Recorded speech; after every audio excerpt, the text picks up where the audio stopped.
is a great honor for me to be panelist and moderator of this interesting panel, and with my distinguished and brilliant experts, Dr. Amber Pilix and Nicole Bird, and we are going to cover different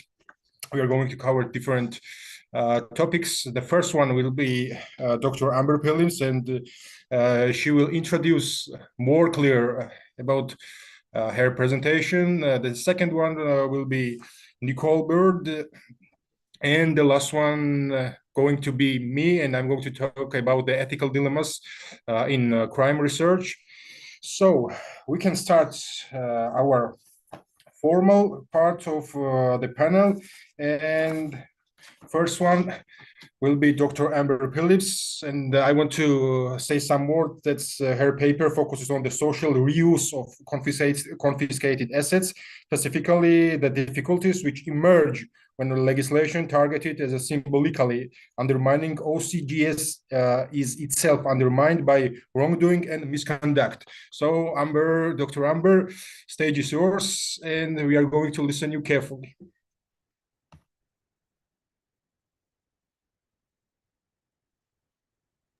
Thank you, David. Can you see my screen there? Yes, we are good. We are good, yes.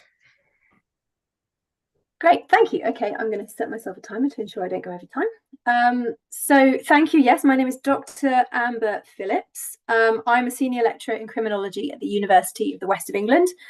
My research focuses on organised crime and financial crime, and I'm particularly interested in the social reuse of confiscated assets, and specifically mafia assets in Italy. So my background is that I worked for some time, a long time ago now, with some anti-mafia groups in Italy who were working out of confiscated mafia properties, and that set off a real passion for this topic. So that's influencing my presentation today. So my paper is called A Symbolic Defeat: Exploring Symbolism and Failure in the Social Reuse of Confiscated Mafia Real Estate in Italy. So before I get onto that, I need to explain what I mean by the term mafia. So for the purposes of social sciences, mafia as a word refers to a very specific type of organised criminal group with specific characteristics. Now, different academics will have different ways of describing those characteristics, but there is some consensus around what it is that constitutes a mafia, so what makes them different. So mafias are different in that they aspire to govern. So as well as criminal profits, they also aim for territorial control. And they also operate successfully thanks in part to their ability to leverage social consensus, which is formed and strengthened by destroying trust among individuals and towards public institutions. So these are two key pillars of mafia power that makes mafias different from other OCGs: territorial control and leveraging social consensus. Now, mafia-type crime, because it's a specific crime type, requires a specific legal response. And Italy's statute books, unsurprisingly, contain some pioneering legislation which is targeted at mafia-type crime, all different types of legislation. But assets, in particular, are a tangible manifestation of mafia power. So quoting Mosca again, assets are used to signal mafia's domination in the community and the territory where they act, and to generate submission. And social reuse legislation targets the territorial control and social consensus of mafia-type groups. So social reuse legislation is very important for undermining mafia power specifically. What do I mean by social reuse? It's a broad concept without a clear universal definition. But broadly speaking, it means reusing the proceeds of crime for the benefit of affected communities. So it's kind of a Robin Hood concept, which is quite attractive. So it's increasingly widespread. So the 2014 EU Confiscation Directive called on member states to consider measures allowing confiscated assets to be used for the public interest or social purposes. And more recently, the new 2024 EU Directive on Asset Recovery and Confiscation mentions social reuse specifically in paragraph 38, and it states that the social reuse of confiscated property sends a visible message to society regarding the importance of values like justice and legality, reaffirms the prevalence of the rule of law in communities more directly affected by organised crime, and builds resilience of those communities. That said, as a concept, it's not clearly defined and it is somewhat under-researched. Social reuse of assets can take two forms. So indirect social reuse is by far the most common, and it tends to involve assets or the proceeds from their sale being distributed for crime prevention, law enforcement incentivization schemes.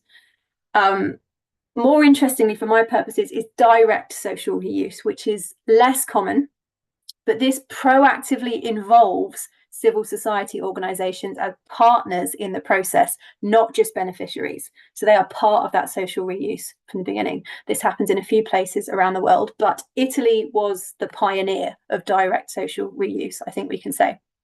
So direct social reuse in Italy stems from the response to the mafia, so Italy's decades-long struggle against the mafia.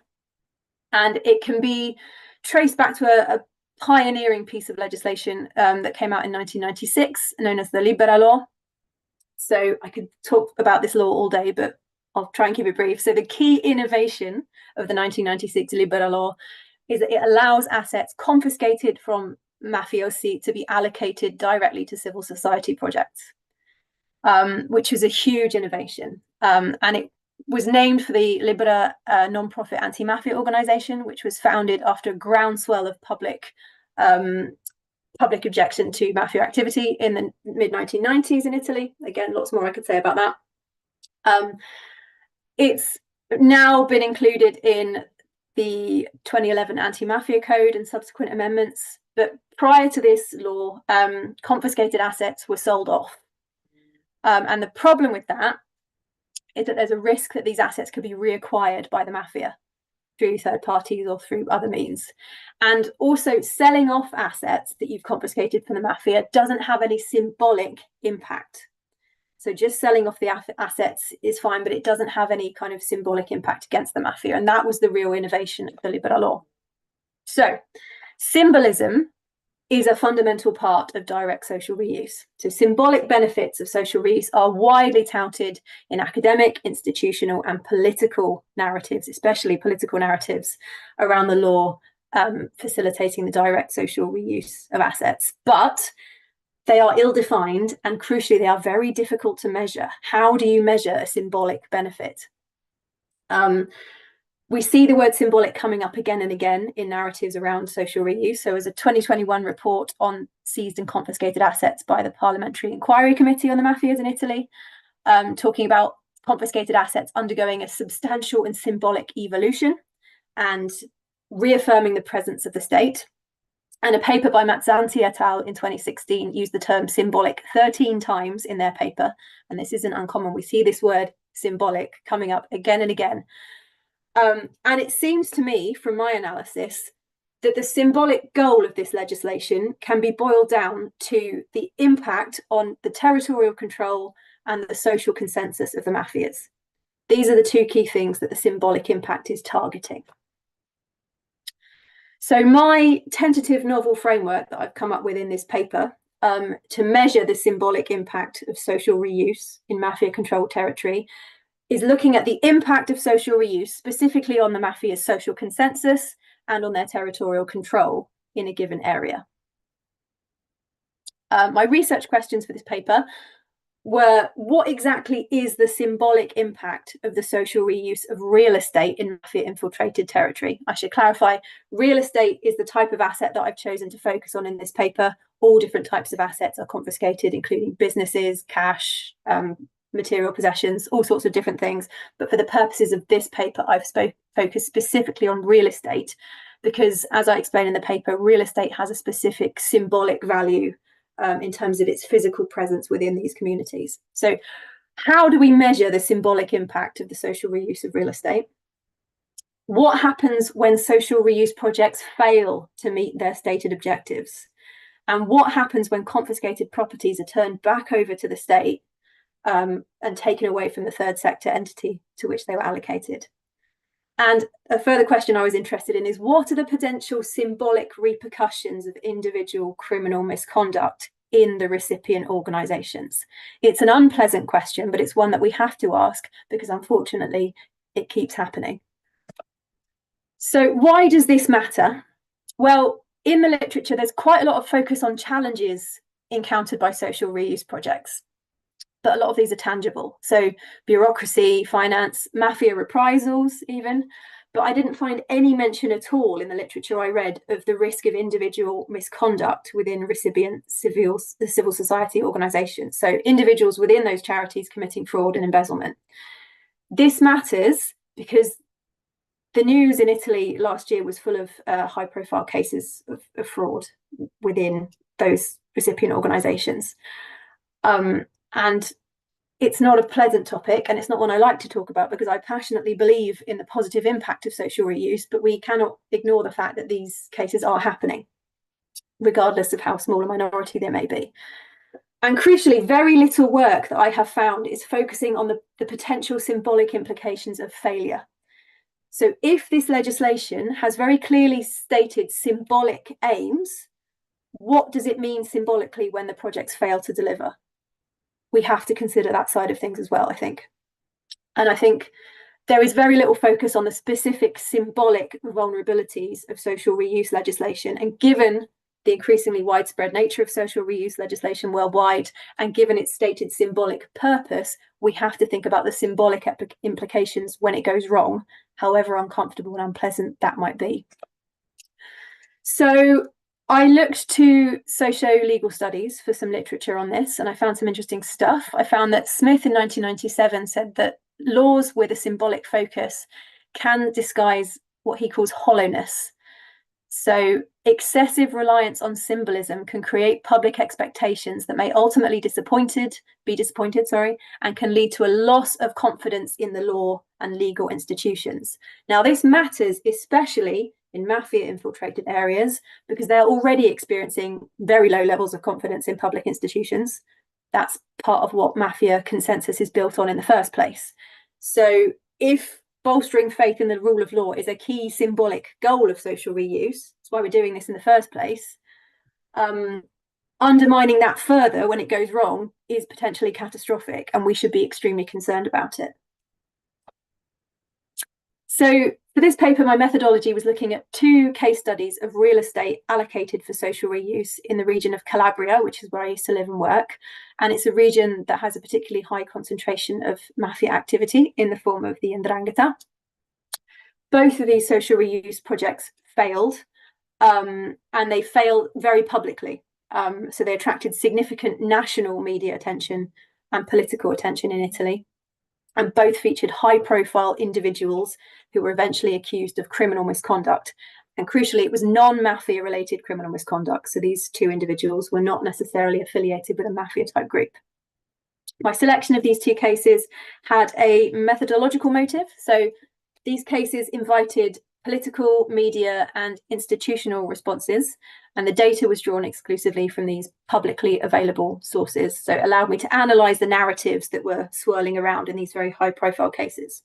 So I was interested in what do these narratives tell us about the impact of these social reuse projects on territorial control and social consensus. Now, in the future, I'd like to conduct research on community attitudes to failed social reuse projects within mafia-infiltrated areas, but there are obviously ethical and practical barriers to conducting such research, but I still hope to do it at some point. So, to the case study then. This was a property in San Luca, Calabria. So anyone familiar with the 'Ndrangheta will know exactly what San Luca is and where it is.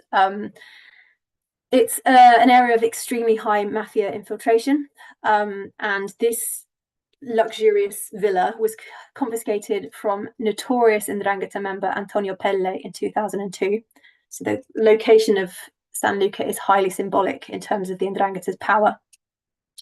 So if you're looking for symbolism, this is about as symbolic as it gets in terms of taking something away from the 'Ndrangheta.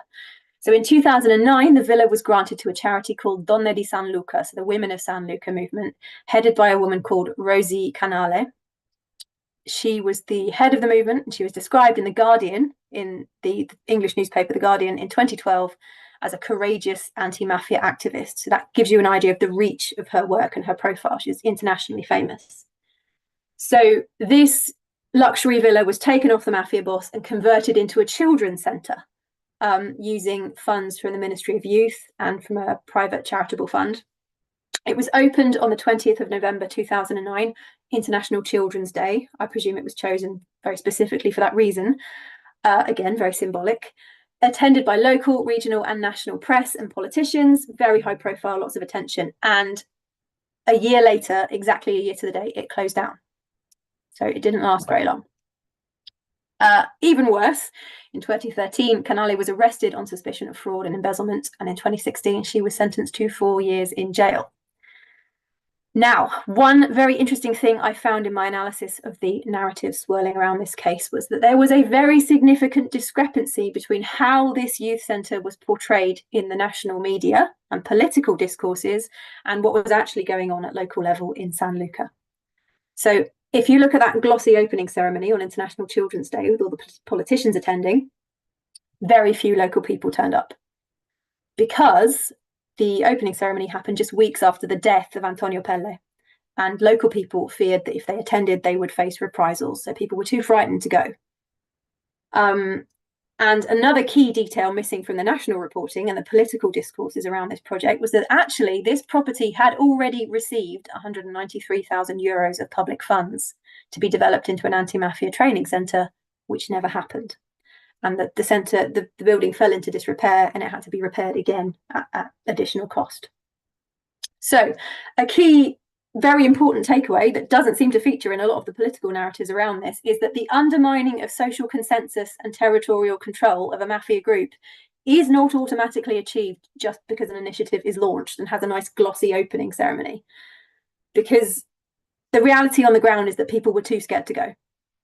So the social consensus remains, the territorial control remains. And that is a fact that is important to consider. And this contrasts very sharply with a lot of the political rhetoric surrounding projects.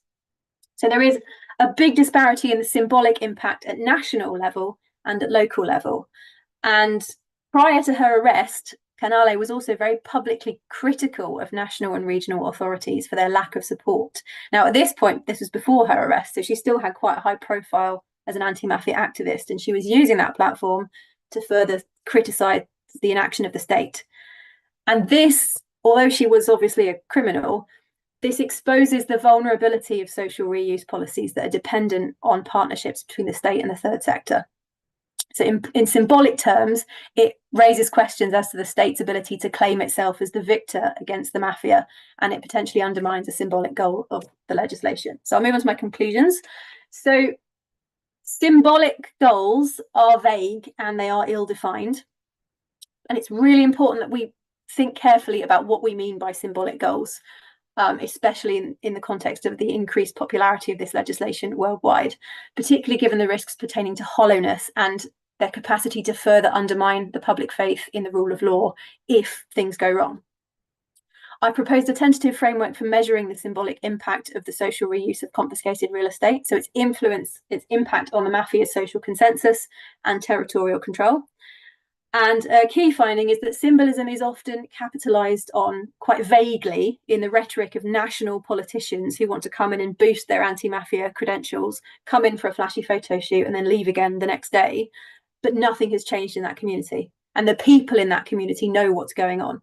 So there has to be, if something is symbolic, it has to be meaningful to the actual community and not symbolic in a council chamber in Rome, where they have absolutely no idea what the reality is for the people that are living with this reality on the ground. Empirical research would be highly desirable, but there are clear barriers. And it's important to explore symbolic vulnerabilities of social reuse legislation, given it's so popular. And if you'd like to read more, this paper goes over it all in much more detail with an additional case study, and that's due to be published hopefully in the next month or so. So yeah, thank you very much for listening. Thank you very much, Dr. Amber. It was very informative presentation. It was a lot of information to realize. And before I give the possibility to our attendees to give questions, I have some questions from your presentation. If you are happy to answer, the first question is my favorite one. Can you tell us about the other case study, especially the case study which was not included in your presentation? Sure. So the other case study was the so-called Anti-Mafia University, which, if it had worked, would have been so wonderful. But that was, again, a luxurious villa confiscated from a mafia boss. taken over by a charity that was going to turn it into a university. But it never happened. It was in limbo for years, and eventually the founder of the charity was arrested on suspicion of fraud and embezzlement. And now that luxurious villa has been turned into a police station, which raises all sorts of additional questions. But yeah, that's a case study I go into in more detail in the paper. Could you tell us about the practical, tangible problems that make it harder to reuse confiscated real estates, please? Absolutely. Yeah, so there are a lot of very practical, tangible issues that make using real estate specifically a lot harder.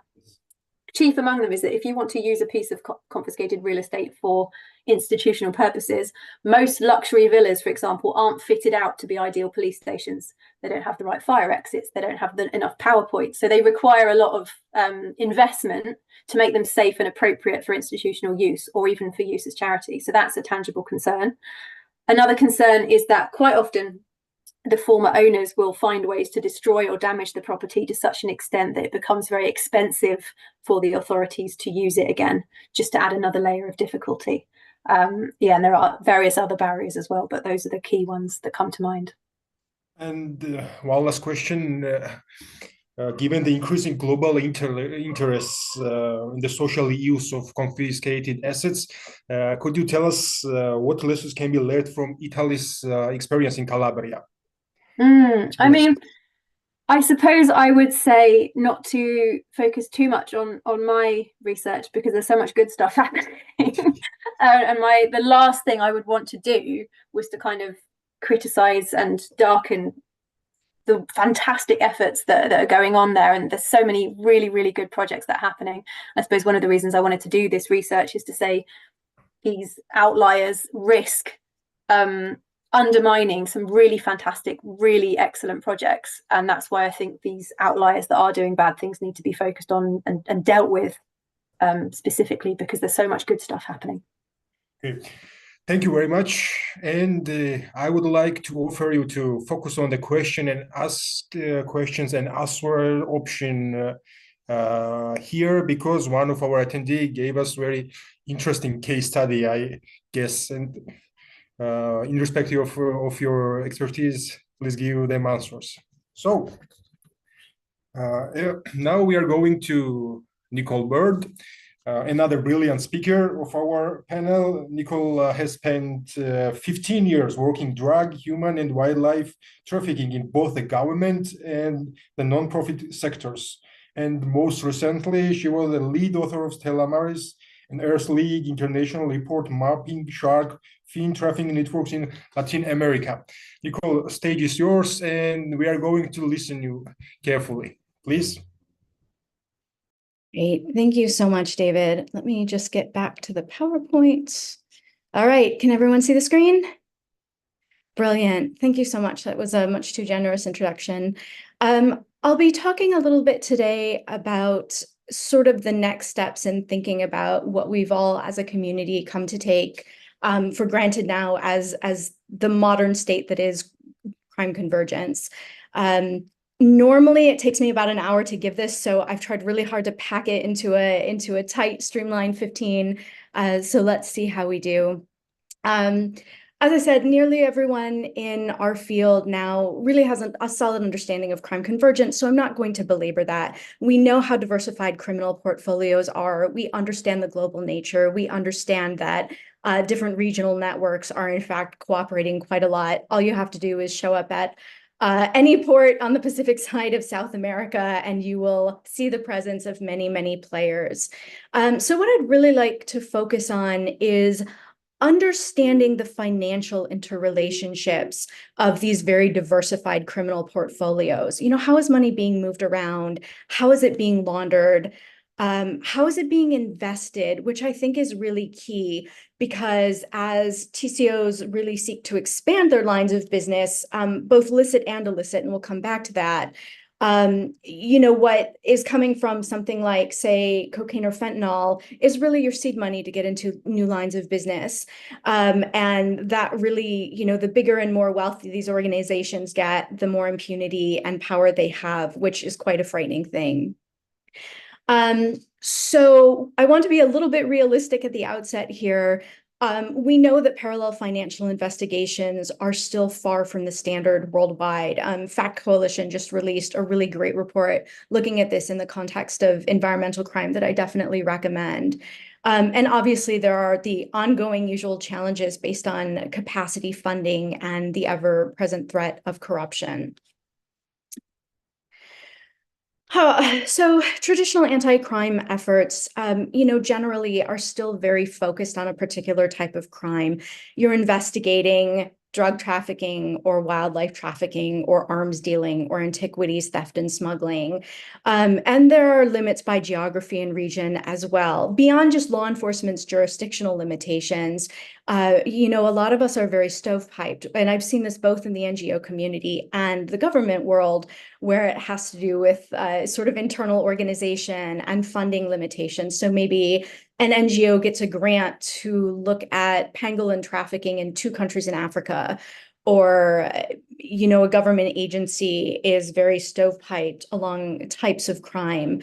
And even financial investigations, when they do happen, are still quite linear, right? We're following the cocaine money, or we're following the bank accounts of someone who's trafficking in rhino horn. And the modern criminal portfolios just don't work like that, right? Everything is enmeshed. Certain lines of proceeds finance others, things get enmeshed. When you add layers of corruption and money laundering, obviously it all gets very jumbled, and these business relationships are so global. I think one of the most illuminating points on this is how much good information has come out about the way certain Chinese groups are laundering money now for a lot of narco groups in Latin America. So our response has to be less stovepiped if we really want to have any kind of chance of dismantling these organizations and their power. So this is sort of my core thesis, if you will. Successful attacks on TCOs mean attacking all revenue streams. We really can't afford anymore to focus on a single or even a primary type of crime. And when there are investigations into transnational criminal organizations, it is really essential to map out all the revenue streams that can be found, and ideally understand how that money is intermeshing, between different criminal enterprises, if you will. I think there's broad consensus that the only way to stop organized crime is to disrupt its profitability. So hopefully you're all with me on this. And just to reiterate a little bit of the why, diversified revenue streams offer resilience to organized crime. If there's one type of activity that's disrupted, others can be augmented. You can move personnel, you can move funds. And that means that law enforcement really isn't posing any kind of fundamental existential threat to the criminal network. We've already talked about the ability to use seed money to expand into other types of crime. One of the examples that comes to mind is in the US, the financial interrelationship between illegal marijuana grows and human trafficking in the illicit massage industry, which is an example I'll get to in 6 or 7 minutes. And then, of course, money buys influence and it buys impunity. And I think it's important to remember that as we're looking at these organizations expand into new lines of business, sometimes the node in between is that bribery/corruption node where, for example, say you have money from precursor chemicals and you want to start doing illegal logging in a protected area in, Brazil. It's really using that drug money to go to those corrupt officials and get those dodgy grants, right, or permissions that is opening that new line of business. So corruption and bribery are always intertwined through all of this when we talk about those revenue streams and how they're being used. I know I'm going quite fast. I'm trying to respect the time, so I do apologize for the speed at which I'm speaking. Okay, so it's true that bringing in additional cooks in the kitchen can add some complexity. But these fuller financial investigations do increase the numbers of partners and allies who bring a lot to the table. And I think it's important also to realize that sometimes if you are looking to go after a certain type of crime that traditionally has very high levels of impunity, so basically all environmental crime, human trafficking, things like that. And even when things come to trial on those rare occasions, punishments are still often quite low.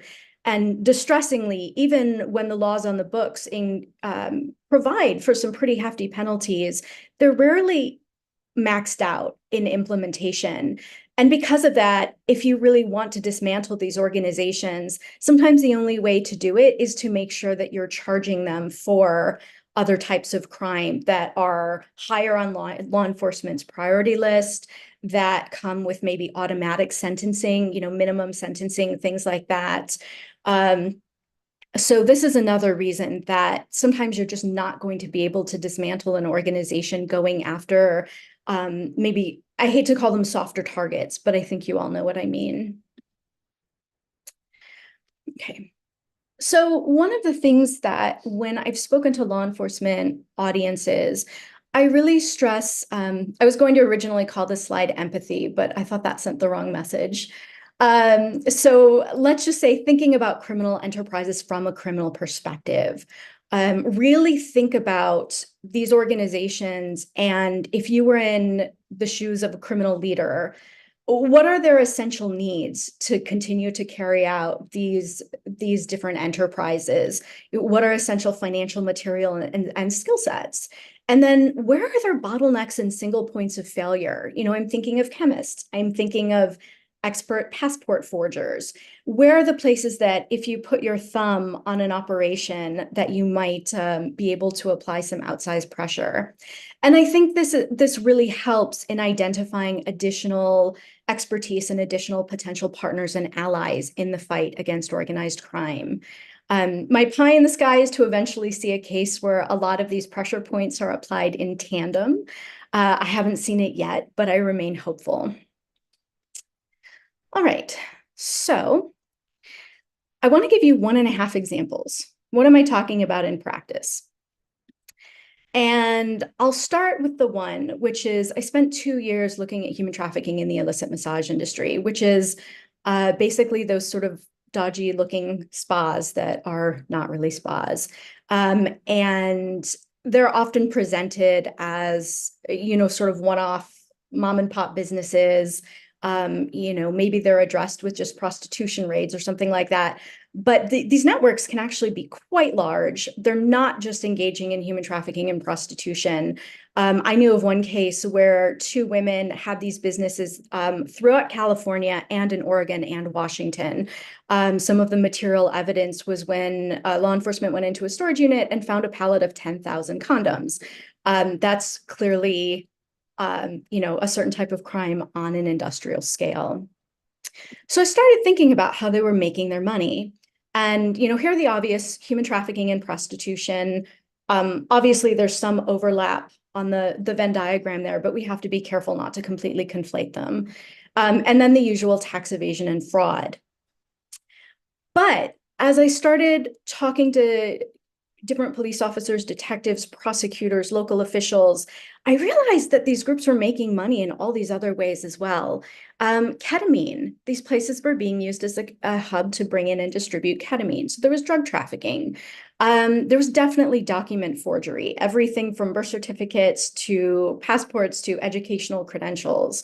And all of these groups in the US that we knew of were defrauding US taxpayers up the wazoo. There's no nice way to say it. SNAP benefits fraud, which for those of you in the US is a taxpayer-funded grocery assistance program for low-income households. So all of these groups were defrauding that program. Medicare and Medicaid. There was insurance fraud. So some of these very enterprising businesses, and sorry to be indelicate, but we're all adults here, they were actually giving receipts that sex buyers could use to take to their insurance company, pretending that they'd gotten acupuncture or something like that instead of a hand job. And I'm pretty sure that insurance companies would be very interested in shutting that down. So that's where this area over here, where it talks about additional partners who can be brought into investigations and prosecutorial efforts, really comes into play. You know, you start to bring in the private sector, you start to bring in parts of government that are maybe not strictly law enforcement, but are very interested in cracking down on fraud. So, right, David, I've lost track of time. How am I doing? You are doing great. You have 3 or 4 minutes and 1 minute I can gift you from my presentation time later. Flawless. Oh no, we're almost done, but thank you so Yes, much. no problem, no worries. Great, thank you. And one of the notes I have down here at the bottom is see the additional felonies, because this is something that I particularly loved to share out and to encourage people to use, is that because human trafficking especially has such a low prosecution rate, tied largely to victims being too scared or unwilling to testify, particularly depending on immigration status sometimes. Really, the conviction rates are abysmally low, even with everyone's best intentions for bringing traffickers to justice. So when you start following the paper trail of some of these types of fraud, you really can stack a lot of nice, what I call nice fat federal felonies. So when we were seeing people defrauding the government to claim, for example, small business relief during COVID, these businesses had to falsely attest that they were eligible for these funds. They were not eligible, and that false attestation was in fact a crime in and of itself. So when you start to look at this area and these sort of additions of revenue streams, this is where you can really increase your penalties, you can increase your asset seizures, which even if your, say, human trafficking part of the case falls apart for lack of witnesses or something, you have these other things to go after the networks. And then, of course, if you want to take it just a little bit further, you can put that hat on again, where you're thinking about it from a criminal perspective and what your needs are for these business enterprises. And you can start to think about other types of partners to bring to the party. So when I was at the network, which was the nonprofit I worked at when I did this, one of the most successful things that we did was engaging landlords and city officials to deny these organizations the physical locations where buyers met exploited women. And you can look at that with advertising. You can look at that on a number of fronts, and then think about these other partners you can bring in. So my one half of an example, earlier this spring, I was very proud to be involved in a paper released by Earthlake International. I consult for them.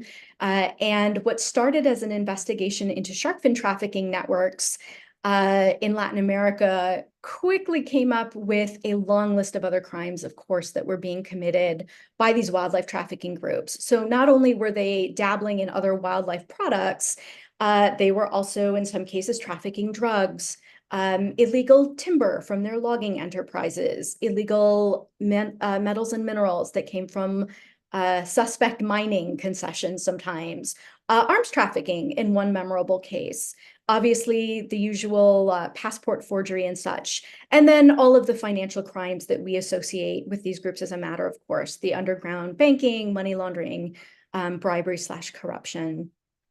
So I'd like to end on asking you to look at this list and then think about what it sparks for you. So just looking at this list of known criminal revenue streams, what other partners, maybe sometimes outside of traditional ones, would you bring in to work on a network that has tentacles and all these different things? Who would you try to bring into a conference room together to collaborate? And if you're thinking about this from the business perspective, what are some of the essential business needs of these different enterprises?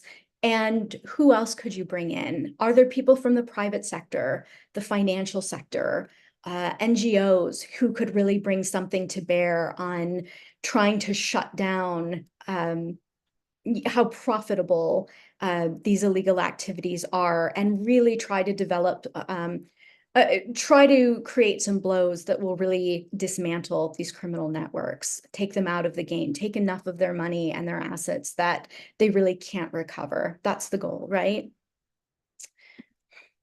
Okay, so just to reiterate the key points, I fully understand that mapping out all of these different revenue streams and expanding investigations is time and resource intensive, and that financial investigations as a whole just still aren't as standardized as they need to be.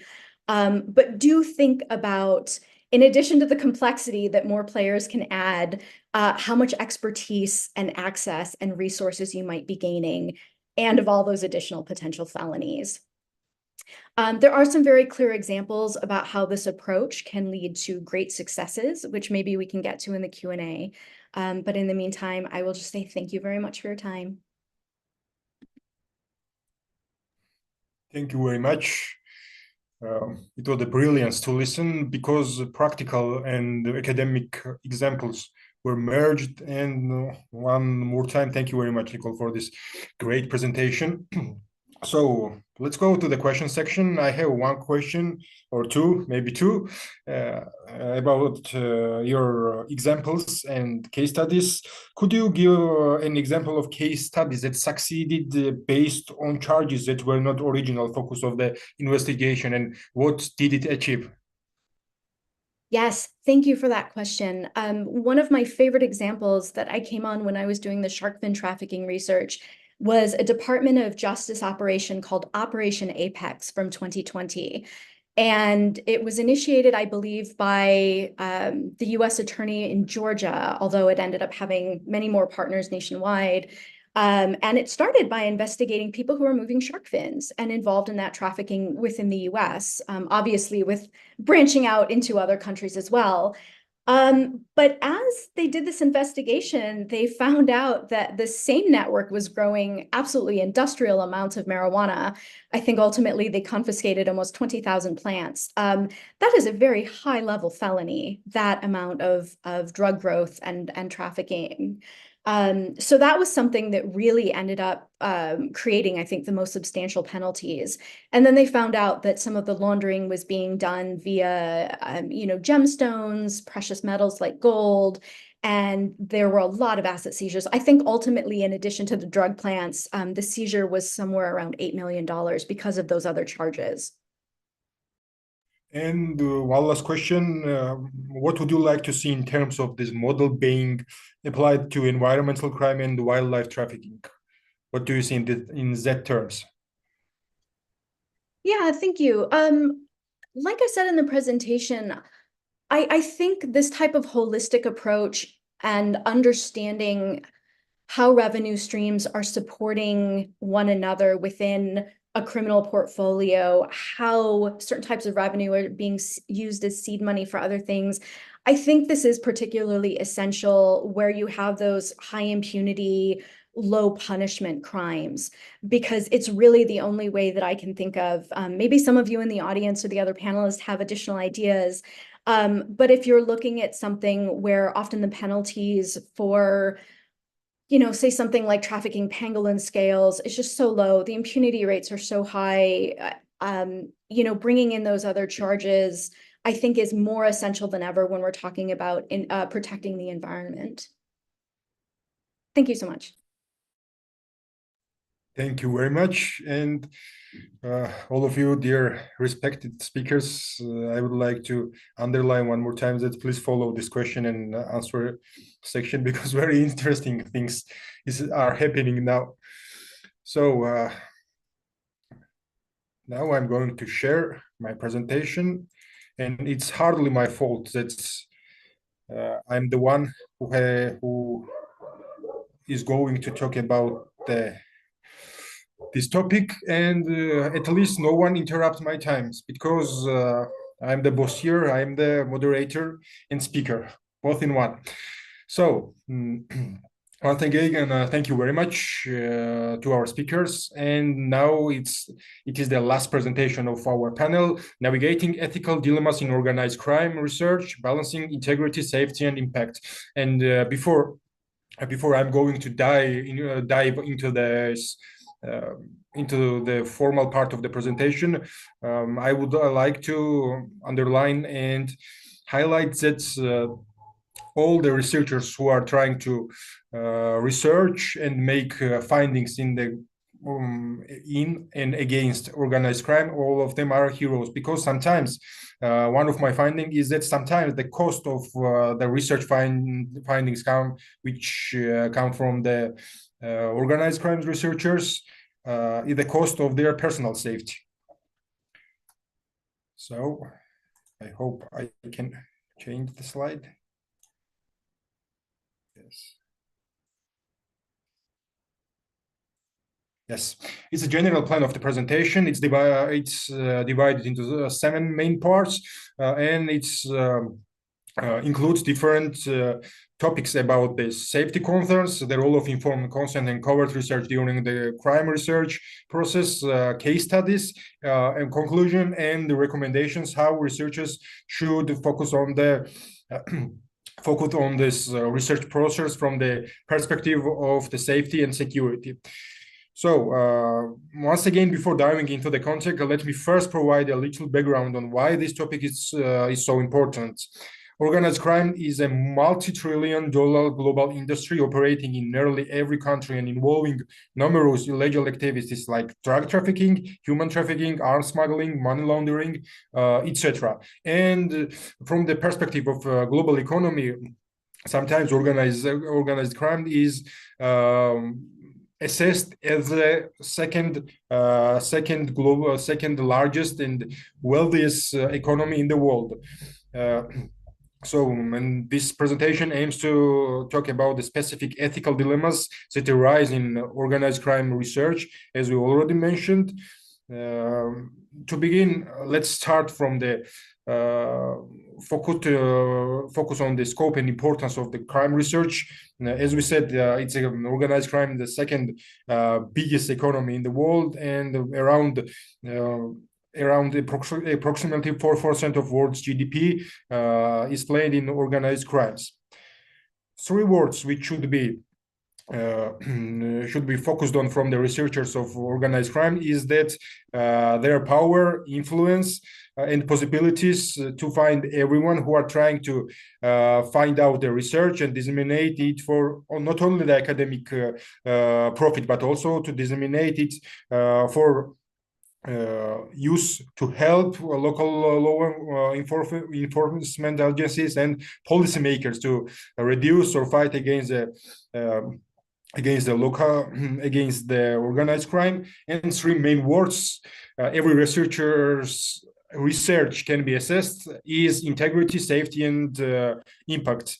The issue of safety, which is constant concern for anyone studying organized crime, still in the 21st century is very essential. The risk researchers face can range from the threats of violence or retaliation from the criminal groups they are studying to legal risks if they are seen as a complicit in criminal activities. For instance, journalists who have exposed mafia groups or drug cartels, and during my presentation we will cover one journalist's case, faced several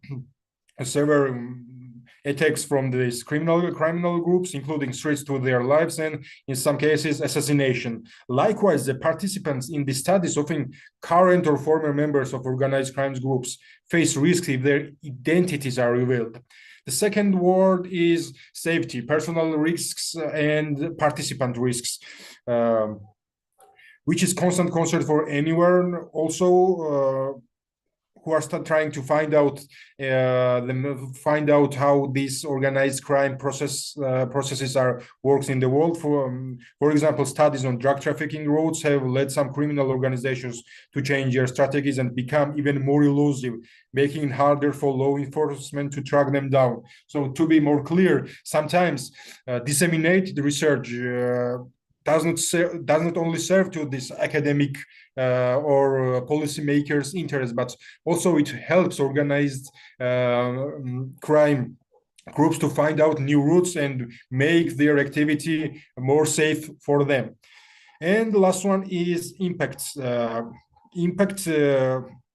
While organized crime research can lead to positive changes, such as development of more effective policies to combat these networks, it can also have unintended consequences. For example, again, studies on drug trafficking routes have led to these mafia bosses to find out new routes, and there is some example and case studies. Roberto Saviano's Gomorrah, and Roberto Saviano sometimes called the most hunted author in the world because it's well known. He made very clear and interesting research and made connections inside the Gomorrah, which exposed inner working groups, a powerful and violent mafia organization, which is based in Naples, Italy. Saviano's work had a massive impact, shedding light on the corruption and violence that plagued southern Italy due to the activities of Gomorrah.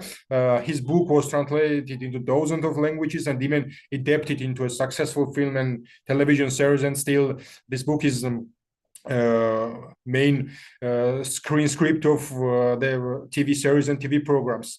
And because of nature of information he revealed, Saviano quickly became a target of mafia. He received numerous these threats and was eventually forced into hiding under constant police protection. So what you can learn from the Saviano's life is that the cost of the Saviano's research is his life and personal safety, and still Roberto Saviano is guarded by the National Guards of different countries. And another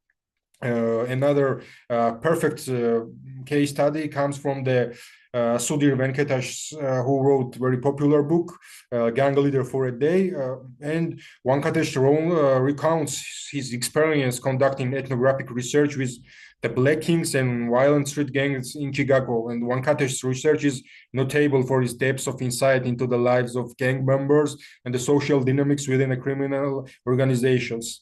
So, and we face this, one of the central ethical dilemmas Venkatesh faced during his research is integrity and objectivity to gain access to the Black Kings. Venkatesh spent years building trust with the gang's leadership, even became involved in some of their too. So it's very interesting and hard for researchers to make research against organized crime, and some impact of research on the policy and law enforcement. There is two very interesting things by the perspective of ethical dilemmas in organized crime research. For example, in survey of 76 researchers who work with law enforcement, 84% indicated that their findings had been used to influence anti-organized crime policies, such as those focused on human trafficking and money laundering.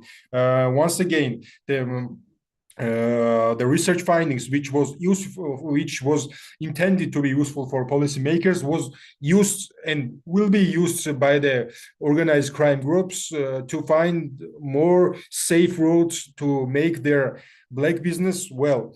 And the research on organized crime can have also significant implications for public policy and law enforcement.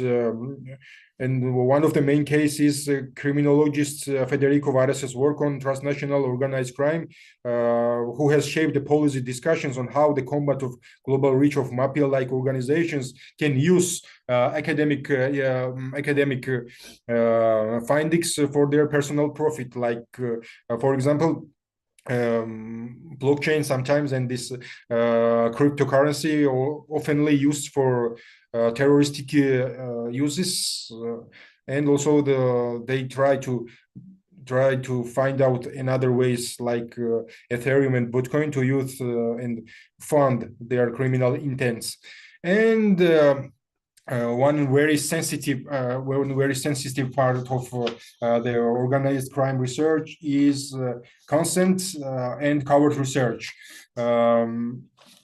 There's a very interesting book, Criminology and Criminal Justice, and in this book found that 36% of researchers who engaged in the covert research, particularly in organized crime context, struggled with the ethical implications of their methods, because sometimes they are trying to find the ties with the mafia bosses or the parts of the criminal groups, but their safety and identity sometimes is revealed, and the cost for this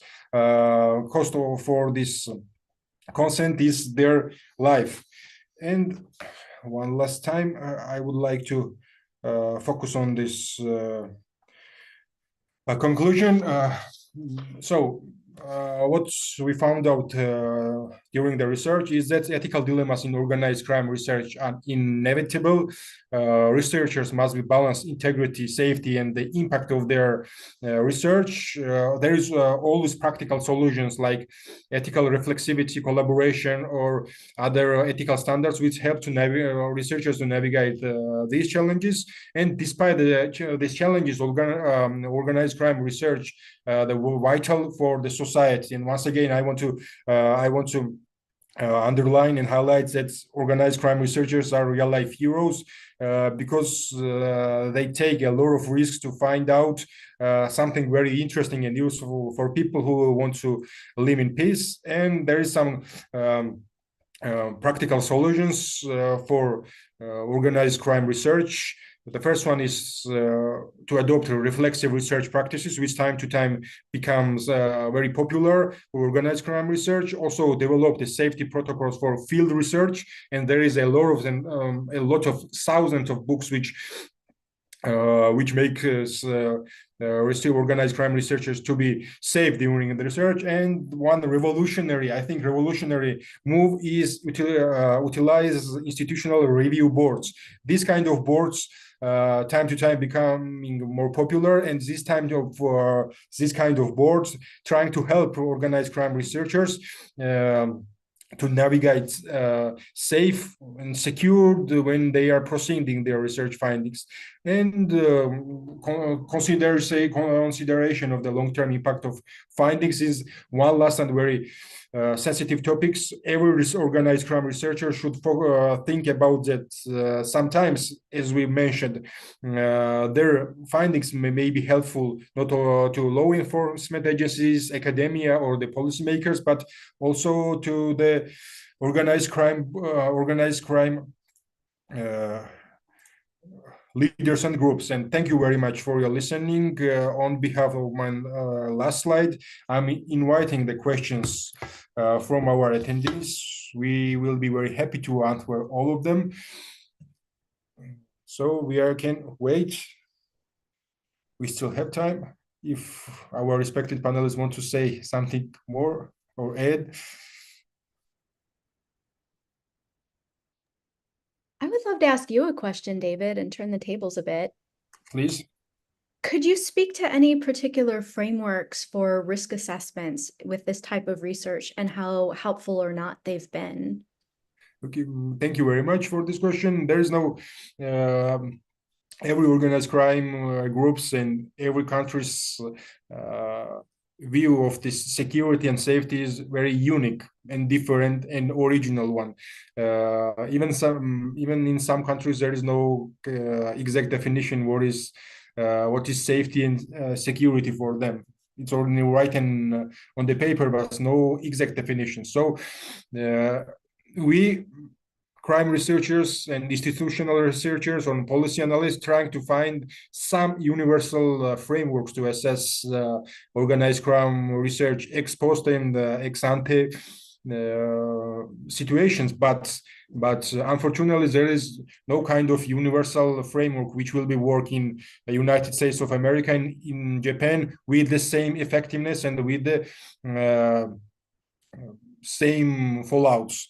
So yes, we're trying, but artificial intelligence is very helpful in this way. Sometimes artificial intelligence offers to the crime researchers based on this past experience to create the frameworks before the organized crime research starts. But no universal framework yet. Thank you very much.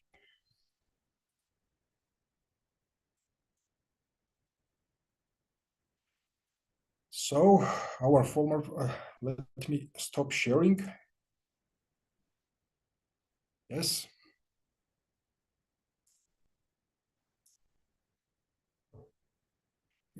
We still have 15 minutes, and there are.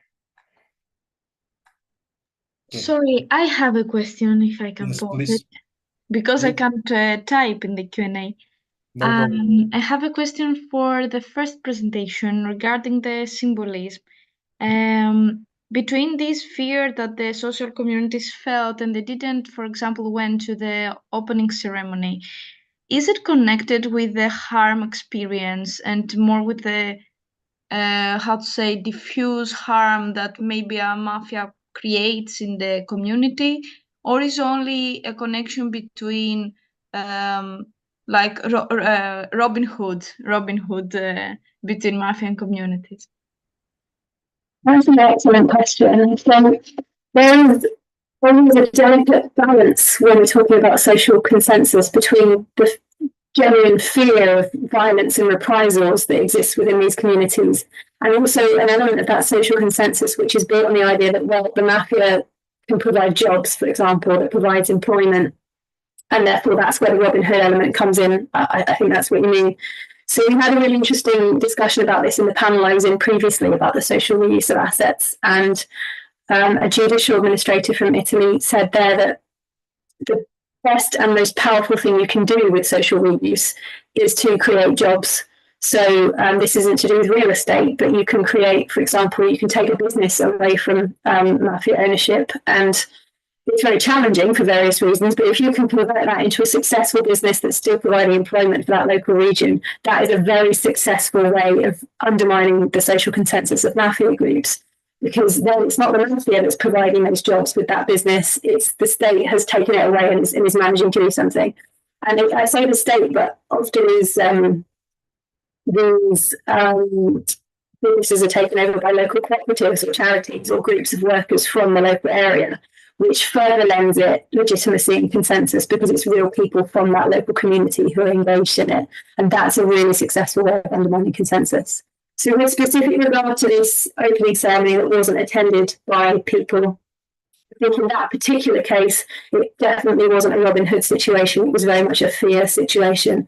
People were very frightened that there would be violent reprisals, or not even necessarily violence, because mafia powers in many places is much more subtle. It's the threat of potential reprisals. So no violence even has to happen. It's the threat of all the different potential ways that they could impact your life and make it worse.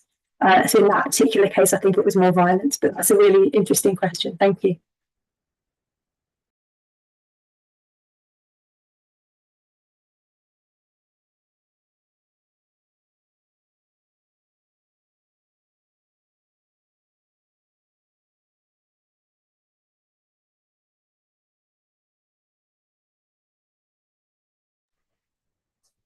So another question, and before someone asks, want to ask question, we can assess our panel. I think it was very brilliant to listen to you, especially we had two different speakers from three different experts from 3 different countries. So both of my brilliant speakers' presentations were academically right. It included in real life examples, real life researches, and I want to say good luck to you, to your research. And the very interesting part is that your research, Dr. Amber and Nicole, your research, what is very important for me is that your research opens the room for another researches. It can be developed. So years ago, another researchers will take your findings and he or she tries to make her or his own research, which will be very innovative one. And today's researches, especially researches in organized crimes, is not so effective. So you can be proud of your findings and your research. So we still have this 10 minutes for the question section.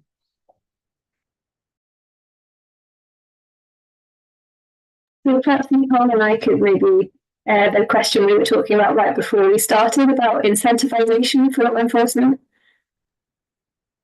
Sure, I just wanted to make sure there's no one in the audience who had a burning question. Yeah, no, right before we started, actually, I'd been telling Amber that I've always been a big advocate of seized assets going back to law enforcement offices to really help them underwrite this more time-consuming and resource-intensive type of holistic investigation. So Amber's presentation and research has really given me a lot of food for thought about the sort of dynamic tension about, what should support more and bigger investigations and hopefully accountability that goes with that, and what should go back to the community that's been harmed. So yeah, Amber, I'd love your thoughts on that. Thank you. It's such an interesting question. So the time that I chaired right before this about the social reuse, we had 4 experts from all from different countries, jurisdictions, from different backgrounds that had some really interesting views to bring in on this. And I was surprised that there was a prevailing opinion that it can be disadvantageous to use social reuse as incentivization for law enforcement. So one of the reasons that people brought up was that it can lead to law enforcement potentially targeting what they refer to as low-hanging fruit. So targeting the cases that are definitely going to bring a financial reward without necessarily being reflective of a case that's causing the most harm. And obviously there's a lot of subjective space for interpretation in that, but there did seem to be an interpretation that there was a risk there that incentivization schemes for law enforcement don't necessarily lead to good outcomes. And the prevailing opinion was that, well, we should be funding law enforcement adequately without forcing them to chase after criminals to fund themselves, which is true. But I mean, as Nicole said earlier, we don't live in a world of shoulds, we live in a world of facts. So yeah, I personally, I think it depends on the context in the country, because social use needs to be able to adapt based on the local context. Not every country and not every political and social system has the same conditions, and trying to have a cookie cutter approach to social reuse and apply it everywhere isn't going to work. So the case I was talking about in my presentation was very specifically focused on mafia infiltrated areas, where that physical manifestation of mafia power is particularly impactful and important. But there are other parts of the world where that wouldn't have the same impact, and therefore investing in getting that property up to scratch again isn't necessarily the best use of public funds. So it's being a bit flexible. But yeah, there's a lot of quite intense debate around this incentivization for law enforcement. I was quite surprised by the strength of it in our previous panel.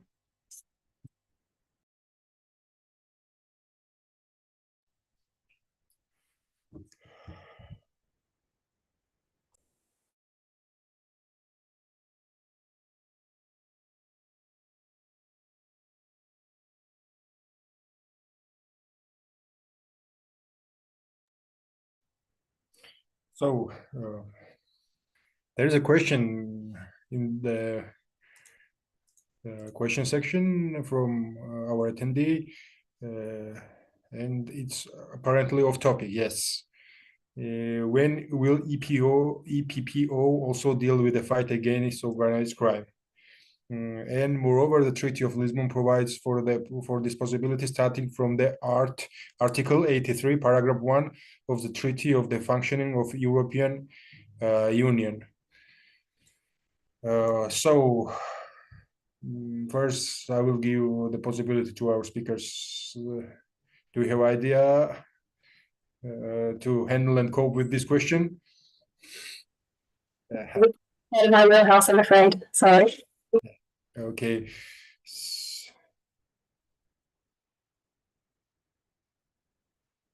Okay. It's done. Dismissed. Once again, thank you very much for your presentations. It was very informative, including different sections, and I hope our cooperation will continue in further. Good luck to your research. Especially this research is very essential for the countries who are trying to cope with the organized crime. And as I already mentioned, your research is very innovative from the long-term perspective, and I hope that one day I will buy and read your books in the Georgian and European bookstores, and I will be very happy because I will admit that the author of this book was one of my speakers during our panel. So if there is, once again, if there is no question, we can end up our talk. Thank you for coming. Thank you, dear attendees. Thank you for your questions. Thank you, dear speakers. And see you next year during the OC 24 conference 2025. I hope. Thank you very much once again. Have a nice day, have a nice week, and good luck to your researchers. Thank Bye. you, guys. Thank you very much. Thank you. Thanks, David.